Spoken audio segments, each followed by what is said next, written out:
bueno, esta actividad se enmarca en una serie de acciones que queremos llevar a cabo para solidarizar con esta lucha que nos parece totalmente justa, con la cual solidarizamos y con la cual consideramos que tenemos que estar comprometidos y comprometernos aún más.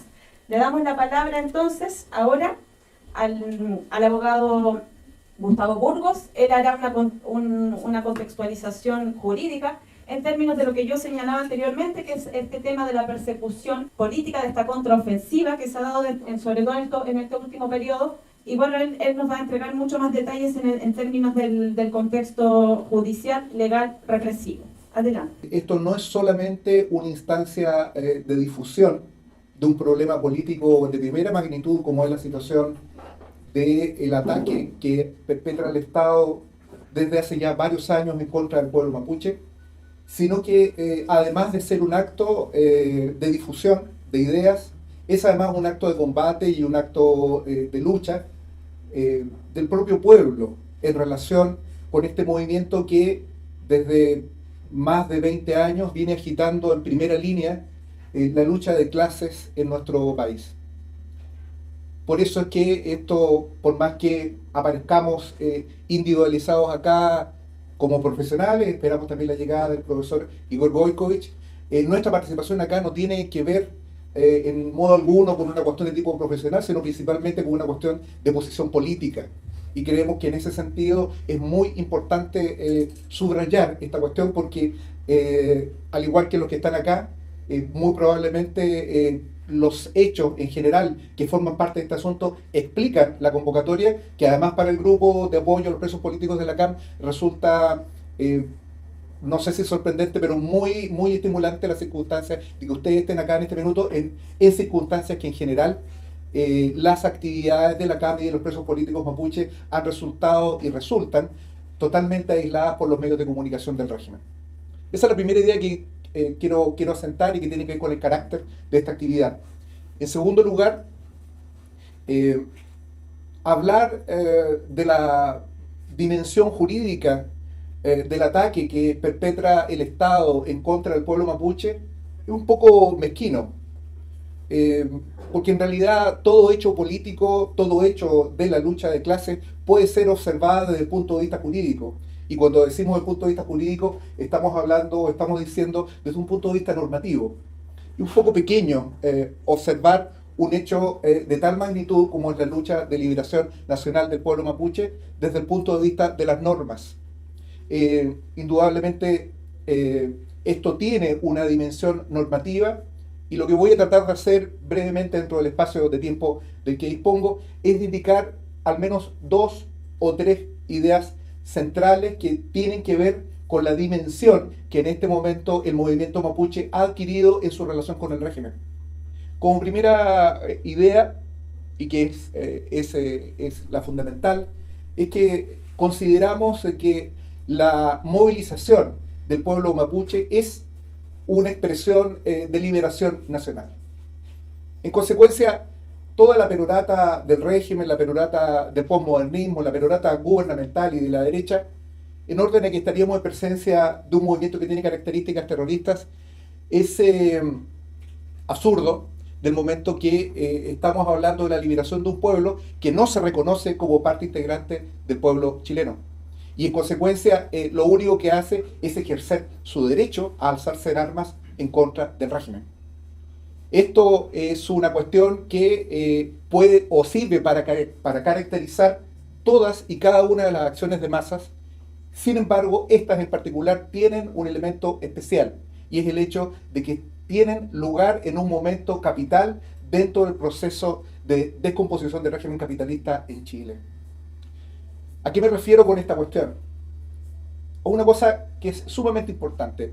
Durante Semana Santa, esto, si el calendario no me engaña, abril de este año, nosotros presenciamos un hecho desde el punto de vista jurídico capital, absolutamente capital. Y esto es la aprobación, prácticamente con la unanimidad del Parlamento de todas las fuerzas políticas, de una ley de impunidad retroactiva que más conocida como la ley Retamal o ley Naim Retamal. Esta ley no tiene parangón en la historia jurídico-penal en nuestro país. Ni siquiera Pinochet se atrevió a dictar una norma de estas características. A partir de ese momento, usted lo debe conocer, solamente quiero señalar, esa norma en lo sustancial lo que establece es la impunidad para los agentes policiales que en el cumplimiento de su cargo resulten responsables de la muerte de cualquier otra persona. Y en consecuencia se establece una legítima defensa privilegiada, vale decir, una inimputabilidad, en definitiva, de una conducta penal para el policía que actúa de esta manera. Esto es un hecho, reitero, ni Piñera se atrevió jamás a plantearlo. Pinochet, el año 78 dictó una ley de amnistía respecto de hechos que habían ocurrido. Ni la CNI contó con una norma de estas características. Y cuando hago esta comparación no estoy haciendo una exageración, lo estoy poniendo en relación con los únicos elementos con los cuales en nuestra historia política y nuestra historia jurídico-penal podría este hecho compararse. Entonces, tenemos que concluir de que esto no es solamente la dictación de una norma, sino que es una inflexión en el régimen que apunta precisamente a golpear a los trabajadores, de golpear a las masas, de golpear al pueblo con medidas represivas desconocidas hasta el día de hoy.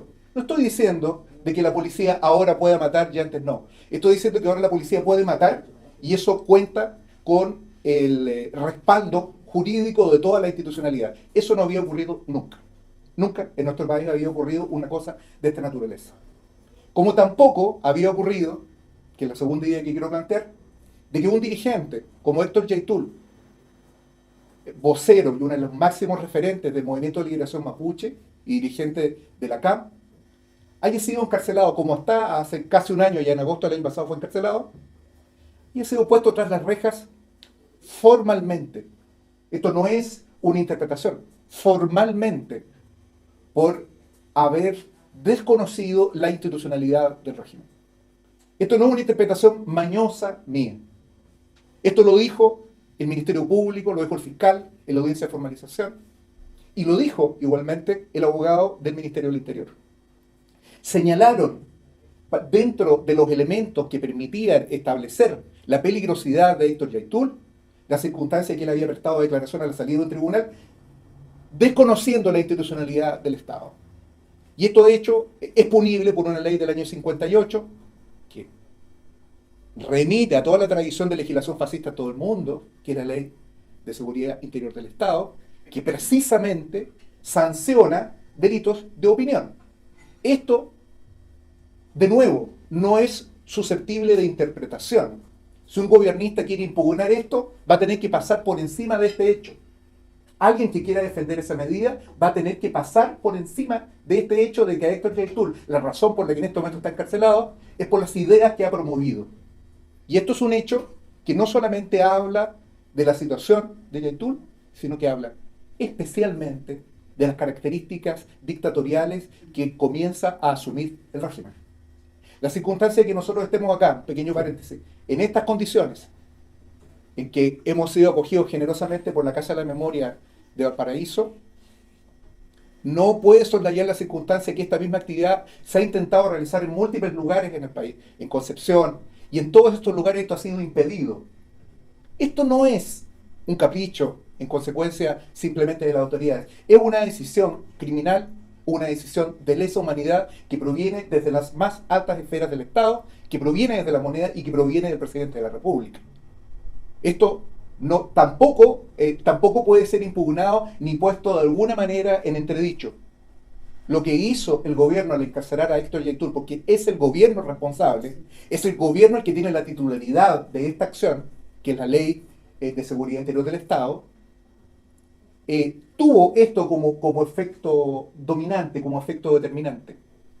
Quiero señalar además de que al encarcelar a Yaitul, junto con este hecho, hay un conjunto de compañeros, no solo de la CAM, no solo del movimiento mapuche, también los compañeros del estallido, que han sido objeto idénticamente del mismo tratamiento por parte del aparato del Estado. Esto tiene las características de una involución del régimen hacia formas dictatoriales. No es el primer caso en la historia. En Latinoamérica no es el primer caso. Tenemos el caso de Perú con Fujimori, tenemos Bordaberry en Uruguay, que regímenes que se inician formalmente como democráticos terminan como dictaduras. Y eso es lo que nosotros estamos viviendo acá. Y este segundo elemento me parece fundamental que se entienda para comprender cuál es la naturaleza de este acto y cuál es la naturaleza de la lucha del pueblo mapuche en este minuto en concreto. Y quiero terminar señalando una cuestión que es más de contexto, pero que es igualmente alarmante. Es igualmente alarmante. Y es la circunstancia de que desde las vísceras del régimen, el gobierno está impulsando medidas que lo único que hacen es acentuar esta situación. Lo único que hacen es agravarla en un modo extremo. Y para recurrir a esto, solamente no he hecho ninguna referencia a las cuestiones laborales ni a las cosas de economía, que lo caracterizan como un gobierno de extrema derecha. Voy a referir solamente a las cuestiones penales y que tienen que ver con el ejercicio de las libertades públicas. Hay un proyecto de ley, algunos de ustedes lo deben conocer, que es el de la ley antitomas. La ley antitomas ha sido presentado en los medios de comunicación como una forma de preservar el derecho de propiedad de todos los que estamos acá, de toda la población. Esa es la idea, ¿cierto? Que para que nosotros no nos quiten la casa. Y aparece un ministro diciendo, bueno, acá lo que tenemos que hacer, acá hay narcos que le están quitando sus casas de las poblaciones a la gente, etc. ¿no? El discurso es indudablemente que se nutre o aspira a nutrirse con un carácter democrático. Sin embargo, la legislación que se está en este momento está en la fase final. Esta semana, por instrucción de la ministra del Interior, Carolina Toá, esto entra en su fase, el gobierno le puso extrema urgencia, vale decir, esto va a estar votado en una semana. ¿Qué es lo que dice esa ley? Esa ley profundiza aquello que está expuesto ya en la legislación actual, que es de la ley Retamal. Ya sabíamos que por esa legislación se autoriza a la policía a disparar cuando le parezca, si está en un cometido funcionario y puede matar a quien se le ocurra. Pero ahora el régimen sube su apuesta y establece una figura, una ficción jurídica de flagrancia permanente. Cuando hay una ocupación de algún inmueble, puede ser una casa, un terreno, puede ser en la ciudad, puede ser en el campo, como el caso del pueblo mapuche, se presumirá de que estamos en una situación de flagrancia. ¿Qué es lo que significa? Que la autoridad policial pueda actuar sin requerimiento de la autoridad y sin autorización judicial. Retrocedemos, no sé si a 1810. Probablemente retrocedemos como 2000 años en teoría penal. No hay en el mundo, salvo en Israel, normas de esta naturaleza. No existen. Normas que habiliten a la policía al ejercicio de actividades que son propias de discernimiento en el ejercicio del poder. No existen. No existen. Esto no es una exageración. Se construye esta figura de la flagrancia y se les autoriza para actuar de la misma manera de que si la policía estuviese, para que se entienda bien la idea, presenciando un homicidio o una violación. La policía no necesita autorización judicial, el funcionario público, para actuar. Se entiende, ¿no? Tiene un sentido lógico. Pero en el caso de una ocupación, por naturaleza, la flagrancia es un hecho que se agota con la sola instalación de una persona en un lugar determinado. Si se aplicara esa norma a rajatabla, la verdad es que carecería de bastante importancia o bastante relevancia que existiese siquiera en nuestro país un sistema judicial. ¿Para qué existen tribunales? Basta con que la policía constate esto y pueda actuar siempre, de manera absolutamente omnímoda, sin ningún tipo de limitación. Pero hay algo más en esta ley, algo que es aún más grave. Y es que esta figura de la legítima defensa que el legislador introdujo en la ley Retamal también se va a incorporar en esta llamada ley antitomas, que es una ley que modifica la figura de la usurpación. Entre paréntesis, la usurpación siempre ha sido delito, actualmente es un delito. No es que ahora se vaya a sancionar, siempre es un delito. Lo que pasa es que tiene penas y procedimientos y estructura penal que tienen, digamos, un contenido que es compatible dentro de un procedimiento democrático. ¿Vale? Es decir, no existe esta figura de la flagrancia permanente. ¿Qué es lo que dice esta norma? dice que se presumirá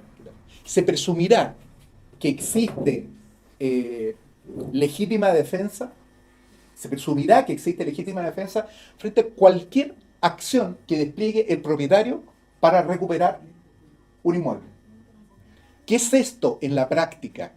En el papel suena así, está bien, si me quitan mi casa yo puedo ir y sacar a las personas. Eso es lo que dice el sentido común. Pero la aplicación, la mecánica de esta norma, lo que conduce es a la legalización de los grupos paramilitares. Es a eso a lo que va. O sea, los grupos armados, formados por los propietarios, en la Araucanía, los tirisanos, todos los grupos fascistas, ¿no? Y también en las ciudades. Ha habido ataques también a tomas en Santiago, también organizadas por los propios propietarios, tienen el carácter formal de grupo fascista, de grupo paramilitar, como es conocido en otros lugares. Y esta situación en particular, se encontraría refrendada por esta legislación. Termino señalando lo siguiente. Se incorporó la semana pasada, la semana pasada, porque hoy día es sábado, está terminando la semana, siempre se me olvida eso. Sí. La semana pasada, una modificación a la ley antiterrorista. Esta modificación a la ley antiterrorista, que es una ley de la época de la dictadura, ha sido objeto de múltiples cuestionamientos por parte de las autoridades. Como motivo del caso Bomba y todos estos chascarros que ha tenido el Ministerio Público a nivel nacional. Cada vez que estalla una bomba, las autoridades comienzan entonces a agitar la idea de que hay que aplicar esta ley antiterrorista, etc. Tiene una serie de beneficios para el Estado la aplicación de esta ley. Es una ley que impide la defensa adecuada, permite incomunicaciones, permite interceptación, permite violentar, pero una barbaridad de derechos procesales. Sin embargo, inclusive esta propia ley ha sido objeto de múltiples cuestionamientos en la Corte Interamericana porque se estima violatorio tanto de derechos constitucionales, del debido proceso, como de obligaciones que tiene el Estado suscrito por tratados internacionales. Esta ley, este gobierno, inclusivo, ambientalista, no sé, las mascotas, toda esa historia que la conocemos perfectamente, ha introducido una modificación que deja a la ley antiterrorista como un capítulo de los Teletubbies. La ley, el proyecto de modificación que se está introduciendo, invoca dos figuras que son muy importantes. La primera es la del autor, la del instigador, que es distinto del autor intelectual.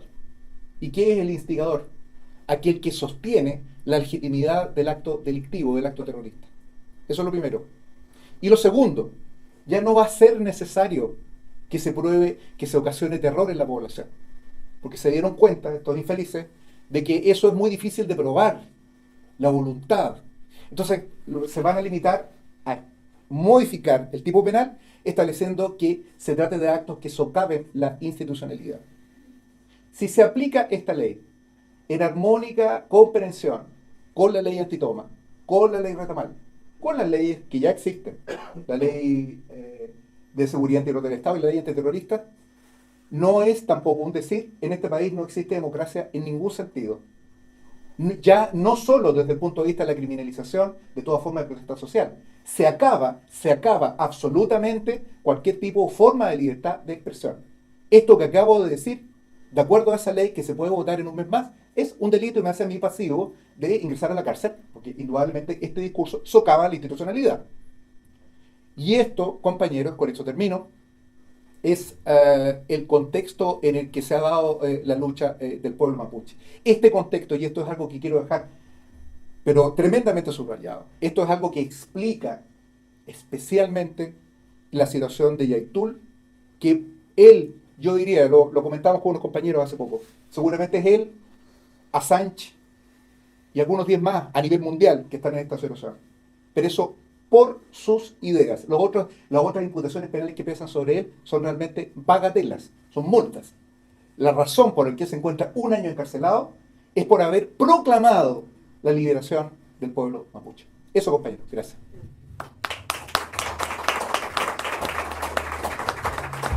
Ahora le damos la palabra al profesor Igor Gojkovic, historiador, quien nos dará algunos elementos en torno al conflicto histórico del pueblo mapuche y algunos elementos también de la circunstancia actual. Muchas gracias, bienvenido.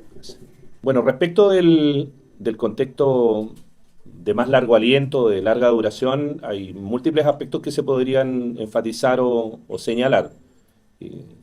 Sin lugar a dudas, el más relevante es que la situación actual de la lucha del pueblo mapuche constituye una novedad en cuanto a las dinámicas específicas que está venido adquiriendo, en especial en estas últimas 2 décadas, muy particularmente desde el 2007 en adelante.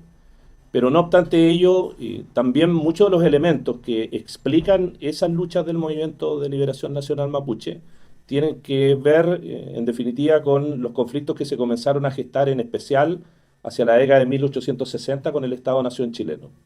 Es decir, mirado desde una perspectiva de más largo aliento, no constituyen fenómenos estrictamente novedosos, sino que tienen que ver con una experiencia histórica que se ha venido encadenando a través del tiempo, respecto de la cual el Estado-Nación chileno no ha tenido la voluntad política de resolverla, y muy por el contrario, y tal como se señalaba en la exposición anterior, los mecanismos de control y disciplinamiento que el Estado ha venido adoptando se han venido reforzando, a propósito precisamente de esas dinámicas o de esas demandas liberadoras que el pueblo nación mapuche ha venido desplegando, desarrollando. Y ahí me gustaría señalar 3 aspectos que pueden ser interesantes a efectos de la discusión o del debate en torno al tema. En primer lugar, que las políticas que de una u otra manera se habían venido desarrollando desde el siglo XVI hasta comienzos del siglo XIX, las políticas de la monarquía española, de una u otra forma reconocían la autonomía del pueblo mapuche al sur del río Biobío.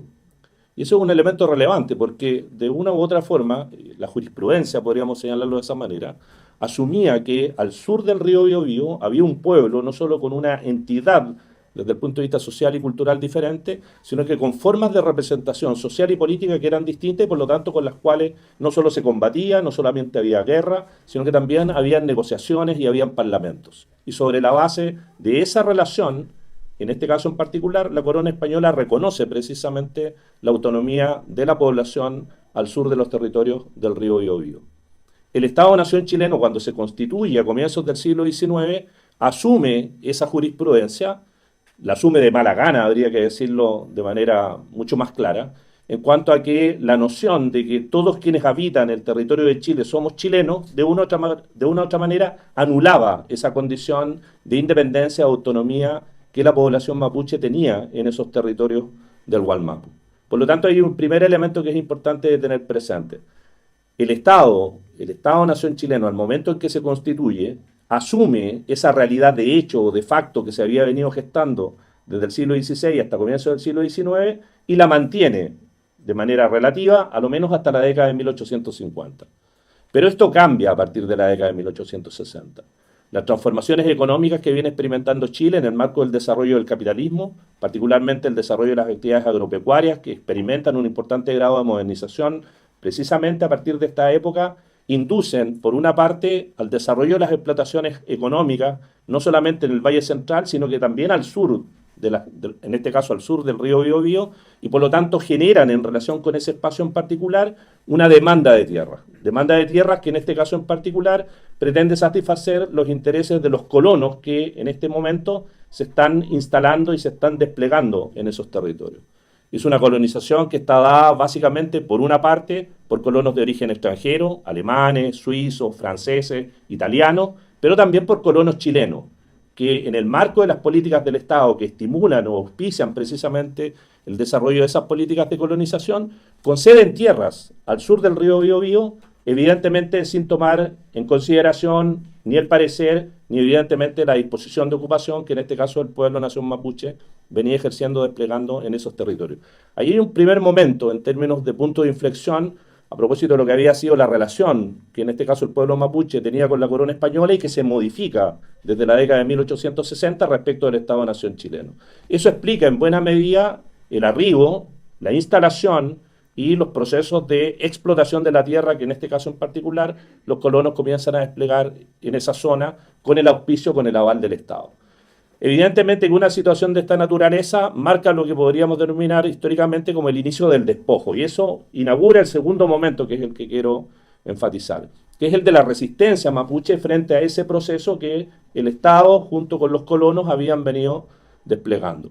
La población mapuche en ese sentido se articula, se constituye no solamente como un movimiento social y político, sino que a su vez también como un movimiento de carácter político-militar que resiste, en este caso en particular, ese proceso invasivo que los colonos por una parte y que el Estado-Nación chileno por la otra están desplegando, desarrollando en esta zona en particular.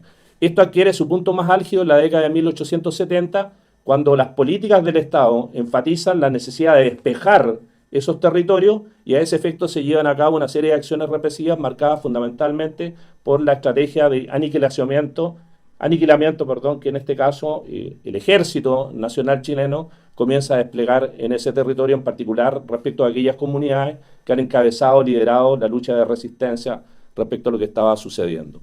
Hacia la década de 1880, ese fenómeno se recrudece con el retorno de las tropas chilenas después de la Guerra del Pacífico, conflicto que, como ustedes saben, se desarrolla entre 1879 y 1883, cuando ya la guerra culmina en su fase más álgida, hacia 1881, las tropas retornan al territorio nacional y se despliegan en los territorios del Wallmapu precisamente para aplastar lo que queda de resistencia mapuche en esa región.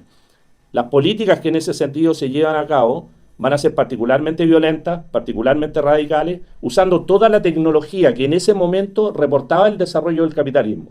El armamento que en ese sentido, del cual dispone el ejército chileno, ya no es el armamento de comienzo del siglo XIX, es un armamento mucho más sofisticado, con ametralladoras Gatling que permiten una cadencia de tiro mucho mayor, con fusiles de repetición, con obuses que cargan metralla, es decir, con una serie de recursos de carácter técnico que facilitan aún más todo este proceso de ocupación, instalación y pacificación, como se denominó, digamos, eufemísticamente, a lo que se estaba llevando a cabo en ese minuto. La derrota de la resistencia mapuche hacia 1884 en torno a Villarrica marca, por lo tanto, el punto de cierre de este segundo momento en el desarrollo de la conflictividad en la región. Pero a partir de la década de 1920 en adelante, el pueblo nación mapuche se organiza a través de otras estructuras o de otras formas, en este caso, de conducción de sus reivindicaciones, que tienen que ver fundamentalmente con el espacio institucional por una parte. Muchas colectividades mapuches se constituyen, eligen representantes que concurren, en este caso el Parlamento de la República, en un intento por tratar de resolver desde adentro los problemas históricos que se habían venido gestando desde comienzos del siglo XIX. La institucionalidad política en ese sentido fue concebida como un espacio a través del cual eventualmente se podían alcanzar o resolver alguna parte, a lo menos, de las reivindicaciones que en este caso en particular se venían desplegando precisamente desde la etapa más álgida del conflicto armado.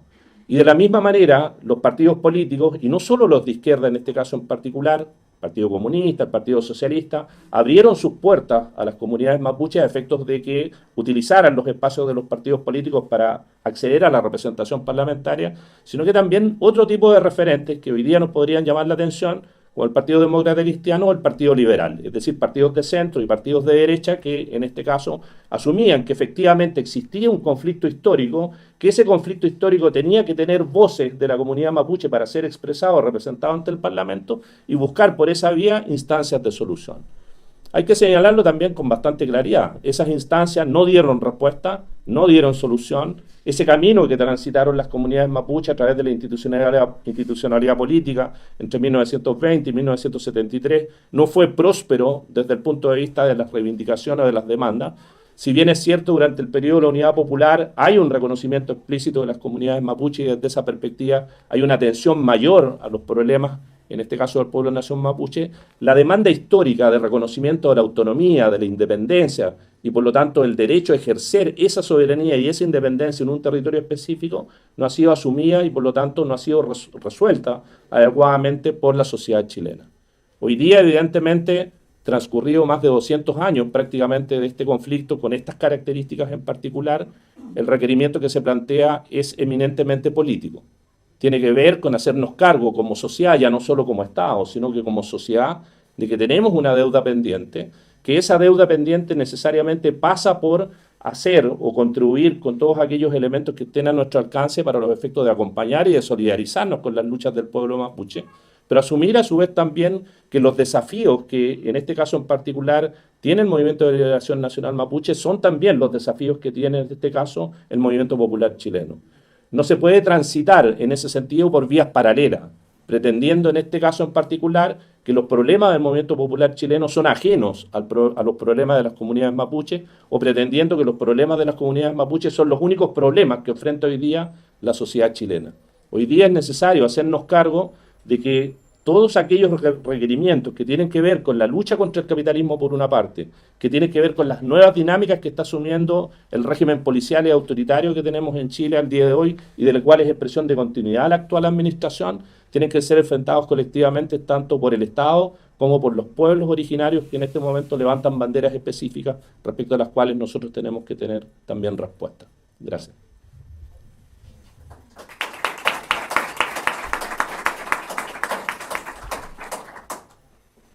Bueno, el compañero hablaba un poco de la historia nuestra. Nosotros no creamos la historia, tampoco somos después del golpe militar, tampoco somos después de la pacificación. Nosotros como pueblo, el primer enfrentamiento político que no quisieron ocupar fue el Imperio Inca.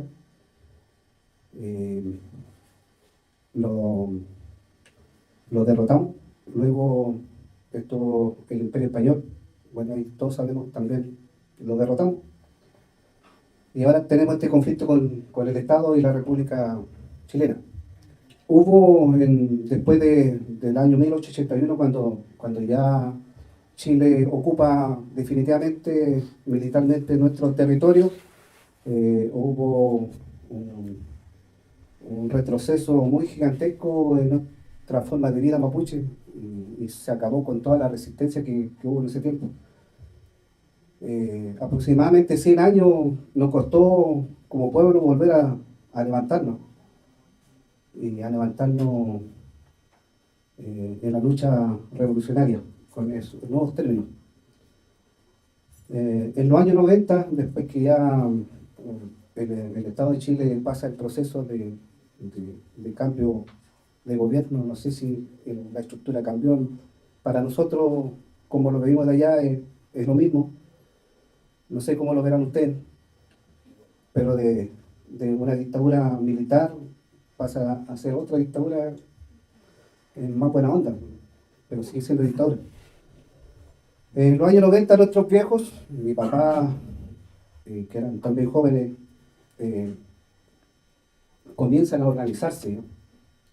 Y también con este llamado donde se cumplían 500 años de la ocupación también del territorio aviala. Hay una necesidad enorme de los jóvenes de volver a reivindicarse y a sentirse útil dentro del mundo mapuche. Y comienza esto lo que se llama las recuperaciones territoriales. Lo primero que sucede, en esos tiempos ya habían organizaciones, no sé si ustedes conocen algunos, por ejemplo Tala del Mapu, ligado a la izquierda, al Partido Comunista. Estaba el Consejo de todas las Tierras, se hicieron su aporte en su tiempo. Comienzan las ocupaciones de predios, se llamaba la toma simbólica, así se lo empezó a llamar. Era bien simpático el término y también atraía a mucha gente. Muchas comunidades se metían a los predios, marcaban, hacían miniatún y se iban quedando enganchados en algún tipo de conversación con los propietarios o con los usurpadores y con el Estado. En este caso con la CONADI, porque la CONADI ya fue creado, ¿ya? Pero pasaron un tiempo, los viejos venían haciendo año tras año tras año, venían haciendo lo mismo y se dieron cuenta que por ahí no se iba a solucionar el tema territorial. Y comienza otro proceso con gente mucho más joven y ahí aparece lo que se llama la Coordinadora Arauco Mañeco, la CAM. En el año 97, bueno, esa historia es bien conocida de los 3 camiones Lumaco, pero fue la chispa que encendió donde todos nosotros nos sentimos orgullosos de ser mapuche. No fue como lo quiso mostrar y como lo sigue queriendo mostrar el enemigo. Fue, fue un orgullo para nosotros golpear el corazón del capitalismo en ese tiempo. Y se comienza a reorganizar y se levantan muchas comunidades y muchos jóvenes están dispuestos a convertirse en combatientes en Huaychafe. Y nace la coordinadora como una respuesta a todo eso y su lineamiento principal es una organización político-militar, que hasta en ese momento, después de haber pasado más de 100 años, no existía. Pero en ese tiempo mucha gente veía en esto como una locura de cabros jóvenes. Nosotros cumplimos 25 años este año que pasó, ahora vamos a cumplir 26 años. Y le hemos dado la respuesta precisa y exacta a nuestro pueblo, desde ese tiempo. Y comienza el trabajo de reconstrucción nacional y nuestro pueblo se siente respaldado por la organización. Nuestro pueblo necesitaba ese tipo de actos, de gente valiente de Huaychafe que lo pudiera defender del capitalismo. Entonces hemos definido nosotros como política la reconstrucción de nuestro pueblo, como decía el compañero, la liberación de nuestro Gualmapu. Ahí vamos haciendo algún tipo de trabajo importante. Nosotros tenemos dos trabajos como organización. Uno es el trabajo político, en donde vamos a las comunidades, a los controles territoriales, a hacer el trabajo de reconstrucción nacional de nuestro pueblo, donde nuestra gente vuelvan a vivir como mapuche, donde se levante la vida de nuestros antiguos, porque nosotros creemos mucho en eso, y creemos que eso es la respuesta para el mundo hoy día, de volver a vivir de la forma más natural. Y también tenemos el trabajo militar. Hoy día podemos decir que tenemos un trabajo militar importante a través de los ORT, del órgano de resistencia territorial. Son muchachos jóvenes, mapuche, dispuestos a dar su vida por nuestro pueblo, con alta disciplina y valores. Nosotros lo hemos definido como una persona ejemplo para nuestros jóvenes. El trabajo de la ORT está mandatado por nuestro pueblo a defender lo que se va construyendo. Nosotros tenemos controles territoriales en nuestros territorios, donde nosotros golpeamos ya sea a las forestales o al latifundio y lo expulsamos. Luego después se hace el control territorial, se hace la vida mapuche, se construye casa, se siembra, se hace vida mapuche, se hace miniatur, se hace palín, se vuelve a hablar el mapudungún. Estamos con idea también de hacer nuestra propia escuela, nuestra propia forma de darle enseñanza a nuestros niños. Y los RT son gentes jóvenes que están mandatados para nosotros para defender, eso es lo que se ha logrado, pero también están mandatados para llegar al corazón del capitalismo y destruirlo a través de los sabotajes. Nosotros saboteamos a las empresas forestales y al latifundio. Nosotros, como ha querido mostrar los medios de comunicación, nos han querido vincular con acciones de vandalismo, con acciones que no representan nuestros valores. Nosotros hemos definido y hemos sido claros y tajantes en que nosotros golpeamos al capitalismo a través de sus expresiones en nuestro territorio. Como vuelvo a decir, que son las forestales en nuestro territorio mapuche. Y el latifundio. Los huaychafes tienen que ser personas íntegras, personas que se tienen que estar preparando día a día. Son personas altamente vinculadas con el Feyentún, con la tierra, con la espiritualidad. Son personas que entrenan militarmente. Son personas que yo no puedo decir hoy día que tienen y crean elementos para defender nuestro pueblo. O sea, estoy hablando que nuestro pueblo en estos últimos 25, 26 años ha asumido la lucha militar para la liberación de nuestro pueblo. Y eso está acá en el libro, en el caso de Toyo Marchán, por ejemplo. El libro relata la historia de pocos años, porque también nosotros hemos tenido caído antes, el caso de Ale Lemún, el caso de Matías Catrileo, que igual se le hace un homenaje, y lo recordamos.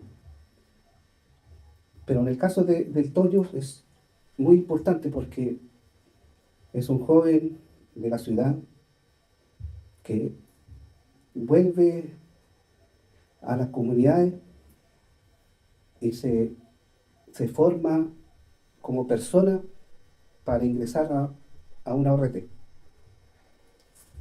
Y fue una persona íntegra. Todos los que conocimos a Toño sabemos que él fue una persona importante para nuestro proceso como organización y para nuestro pueblo.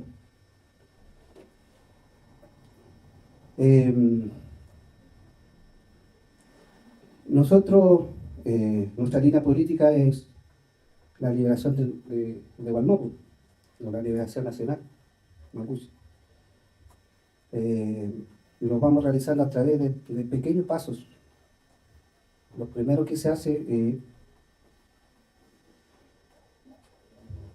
ocupar espacios que están hoy día tomados por grandes empresas forestales o grandes latifundios. Expulsarlo. Después estar dispuesto a hacer vida en autonomía en el territorio. Y luego defenderlo permanentemente. Hay casos y hay experiencias donde llevan 15 años, 20 años, donde los huaychafes día a día tienen que estar preparados para defender el proceso.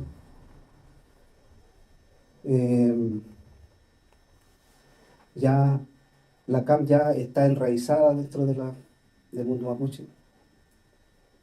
Ya hay una línea política donde seguir. Ya hemos mostrado al mundo quiénes son nuestros enemigos principales. Hay un tema ahí con las forestales. Las forestales tienen 3 millones de hectáreas ocupadas, plantadas con fibra de eucalipto en nuestro territorio. Hay 3 familias poderosas que ustedes seguramente se cruzan con ellos aquí mismo. Está la familia Angelini, Mate y Von Appel. Von Appel es dueño de la forestal Cautín es como la tercera, digamos, fuerza forestal que está en el territorio mapuche. Muchas de nuestras comunidades o nuestros territorios, nuestros procesos de control territorial tienen conflicto con forestal cautivo. Bonapen creo que tiene acá Puerto. el puerto. Estamos relacionados acá nosotros con un enemigo.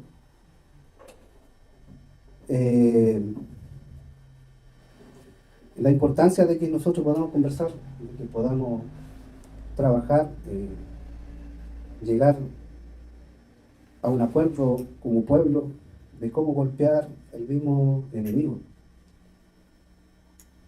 Nosotros allá lo golpeamos día a día, de forma directa.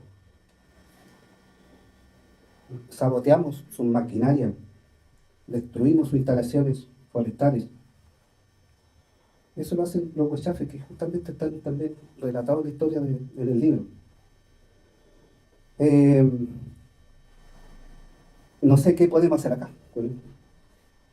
Si son dueños acá no sé, del puerto, pero es parte de la historia acá de ocupación también.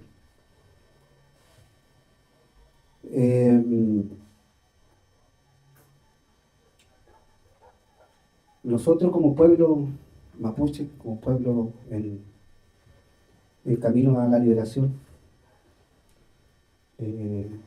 necesitamos